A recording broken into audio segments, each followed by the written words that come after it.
सुंदरवन जंगल में टॉनी नाम की चिड़िया रहती थी। उसके पास एक छोटा सा खेत था जिसमें उसने जामुन की खेती कर रखी थी। टॉनी की जामुन की खेती अब पक चुकी थी। उसमें टॉनी ने अपने खेत में बहुत मेहनत की थी। उसी जंगल में कालू नाम का कौवा भी रहता था जो बहुत ज़्यादा शरारती और बदमाश था। उससे पूरा जंगल बहुत परेशान था। एक दिन वह अपने घोंसले में मज़े से ठंडी ठंडी हवा ले रहा था। तभी उसको भूख लगी तो वह खाने की तलाश में इधर उधर घूमने लगा। अचानक उसको टॉनी के खेत में काले काले जामुन नजर आए, पर वहाँ टॉनी बैठी हुई थी।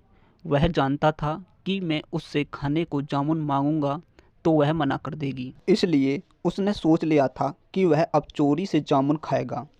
वह टॉनी के जाने का इंतज़ार करता है। थोड़ी देर में टॉनी अपने घोंसले के अंदर खाना खाने चली जाती है। कालू मौका देखकर टॉनी के खेत में घुस जाता है और वहाँ से जामुन तोड़कर अपने घोंसले में आ जाता है और मज़े से खाता है। अगले दिन फिर से उसका मन जामुन खाने का हुआ तो वह फिर से टॉनी के खेत पर जाता है और टॉनी के घोंसले के अंदर जाने का इंतज़ार करता है। जब टॉनी घोंसले के अंदर चली जाती है तो कालू खेत में घुस जाता है और जामुन तोड़कर अपने घोंसले में ले आता है और ठंडी ठंडी हवा के मज़े लेकर जामुन खाता है। अब तो उसका रोज़ का यही हो गया था।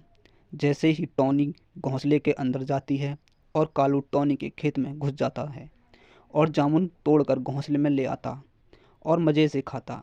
एक दिन टॉनी उसको जामुन चुराते हुए देख लेती है तो वह यह बात अपने दोस्त भूरा कबूतर को बताती है, तो वह दोनों उसको पकड़ने का प्लान बनाते हैं। अगले दिन जैसे ही वह खेत में घुसता है तो टॉनी और भूरा उसको पकड़ लेते हैं।